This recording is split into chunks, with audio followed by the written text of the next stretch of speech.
say ready to serve, fired up? Ready to serve. Fired up? Ready to serve. Let's let them hear us on the Hill. Fired up? Ready to serve. It's wonderful to be here. It's wonderful to see so many familiar faces. This is definitely a family reunion. Just such an extraordinary group of devoted change makers. I am honored to bring greetings and gratitude on behalf of President Biden, Vice President Harris, and our entire AmeriCorps family of 200,000 AmeriCorps members and AmeriCorps senior volunteers that are getting things done for America from coast to coast. I want to thank you, Julie, for that kind introduction. I want to thank Richard for welcoming us to this beautiful library. I've had a chance to see the evolution of this space, and it is such a beautiful tribute to Dr. King and to this extraordinary city. I also want to thank Rep. Baird and Bill Basil and the entire team at the National Museum and Center for Service, and to Aquila and the entire independent sector team for bringing us together to discuss the state of service in America. It, as I said, has been great just to see so many familiar faces in the room, and also to see that, you know, this idea of our national service movement in action under one roof. I think we need to give Caleb Sy one more round of applause.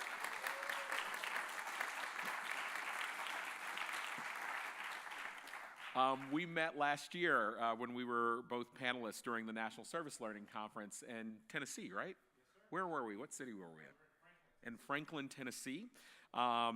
He was still in high school at that time, but he was, you know, 60-year-old in a 17-year-old's body, and it's just so amazing to see the work that you're doing with the Youth Advisory Council, and I can't wait to see what you're going to do next. As Julie said, I have the joy of leading AmeriCorps, the federal agency for volunteering and national service. You know, some people outside of this room think volunteering in your community or working on a cause you care about is nice, but not necessary. But at AmeriCorps, we certainly see it differently. Over the last 30 years, by the way, we've been celebrating our 30th anniversary for 30 years. I mean, for a year. And so September 12th was the end of it, and some of us were together celebrating together of our year-long celebration. So we're now 31. So for the past 31 years, we've seen service changing lives and saving lives, and we certainly mean that literally. And these are the stories that are in our 200,000 AmeriCorps members and senior volunteers, but also the 1.3 million AmeriCorps alum and growing that not only served for a year or 2 years, but continue to make a difference in their community every day. And what I love about our AmeriCorps members is they show that service is not a pit stop, but it is a pathway. You know, I was recently in Washington State, and one of our AmeriCorps members said to me, service is no longer a tour through poverty, but it is a means out of poverty. And over again, we see how service can be totally transformational. And I think what we've seen for the past 3 decades is that any age and every age, service can transform communities and those that serve. We found that people change their own lives. We often see AmeriCorps members and AmeriCorps senior volunteers start off serving with an education program or a food bank or a climate corps, and then just a few years later, they are running schools. They're superintendents, they're educators, they're principals, or they're running education policy organizations. They're leading food banks. They're working for a member of Congress, or they are a member of Congress.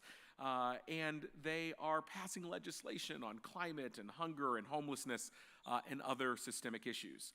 And what we see is that they are a center of our triple bottom line. 1, the transformation that happens for our communities.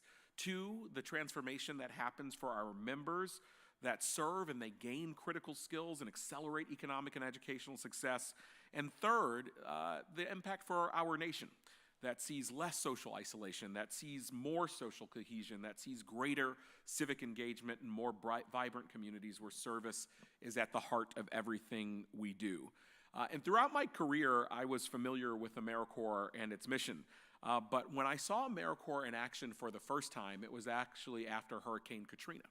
I was working for Gene Case at the time, who was chair of President Bush's Council on Service and Civic Participation.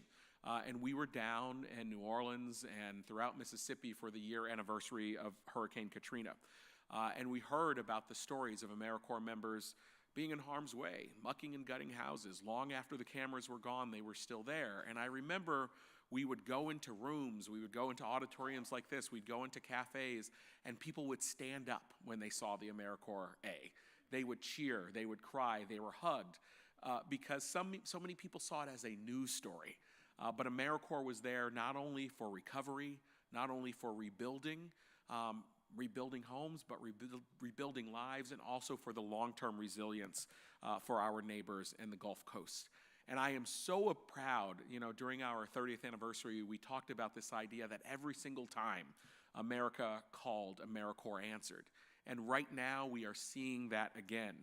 Today we have more than 200 AmeriCorps members that are responding to the devastating impacts of Hurricane Helene. I was actually just in North Carolina for the past couple days, where I met with our AmeriCorps FEMA Corps teams that are actively a part of FEMA's Coordination Center. They are in the Raleigh area.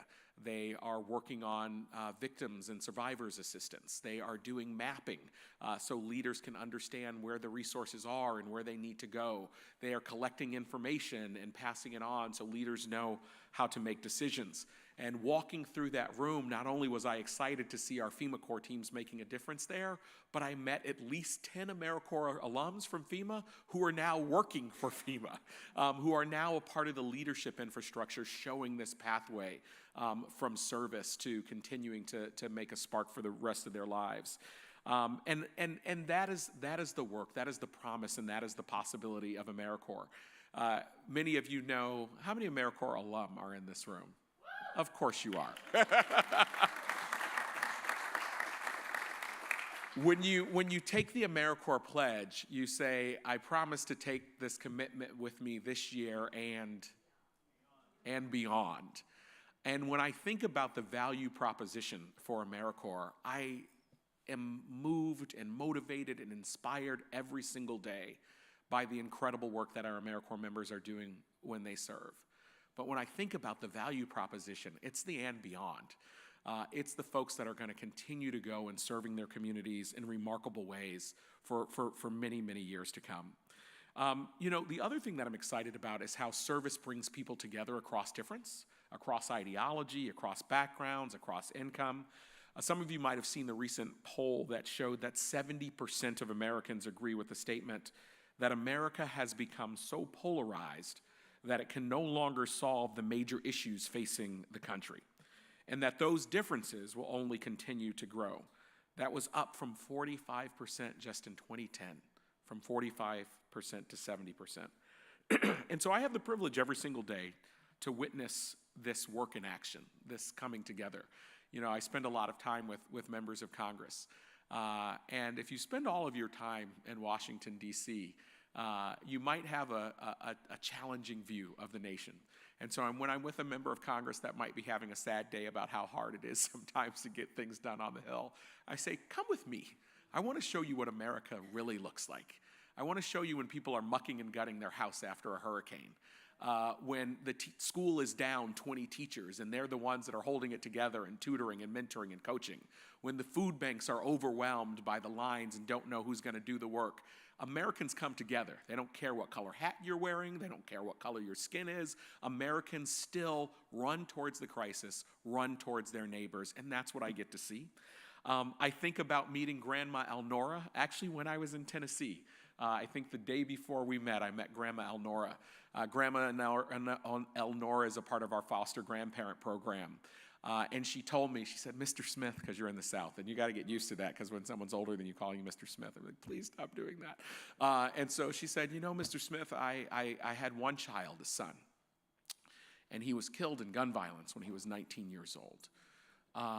And she said, as I was approaching retirement age, I was grieving him all over again because I knew I would never be a grandparent. And she said, then I heard about the foster grandparent program. And she said, you know what, Mr. Smith? Now every single time I go to the grocery store, I can't tell you how many kids yell out to me, Grandma. That's the power of service, the life that is changing of the students that she is caring for, but the life that changed for her. I think about a recent visit to Washington, working with the Washington Vet Corps. and I met a woman named Robin who spoke about the challenging transition from military service. And she said, sometimes when you're in military service, there's a little bit of moral ambiguity. And sometimes it's hard to deal with that when you re-enter into regular service. And she said, through my service and helping other vets and helping them find their way, I was able to make sense of that moral ambiguity and find myself again. I think about a young woman that I met when I was meeting with Virginia Recovery Corps, which is an AmeriCorps program where almost every single AmeriCorps member that served has had some challenge on their own journey with recovery and substance abuse. And when I met Jasmine, she said to me, you know what? Every single door had closed to me because of my addiction. The only door that remained open for me was AmeriCorps, and then I cried. And you know, we talk about the challenges that are out there, but through the power of service, we can see how lives are transformed even while they are transforming lives. So when I look at where we are as a country right now, once again, AmeriCorps is showing how it can be that bridge over troubled waters. And I also see how service can be a pathway from charity to justice. Just like Dr. King said, whose name is on this library, that this impact shines in this room. And Dr. King reminded us of the words that the arc of the moral universe is long, but it bends toward justice. And it doesn't bend on its own. And while the connection between service and justice is absolute, it often can sometimes live in the shadows. And I am so glad that this room is bringing this out of the shadows. And I think about the folks throughout movements who continue to do that, and all of you are doing this work every single day. I remember before the Congressman Lewis passed away, being at a set of remarks that he gave, where he said, you know, so often people come to me and they say, Congressman, I am standing on your shoulders. And he said, do you know what I tell them? I say, get off my shoulders and get to work and get to good trouble. So I want to thank you all for being the shoulders that I can stand on, but more importantly, I want to thank you for getting off of the shoulders, for getting to work every single day and making sure that this nation, that our young people, that our seniors have the opportunity to experience the transformational power of service, that every single moment in our history has been the solution that our nation needed to solve our greatest challenges. So thank you again for who you are, for what you do, and making such a difference for our communities and our country.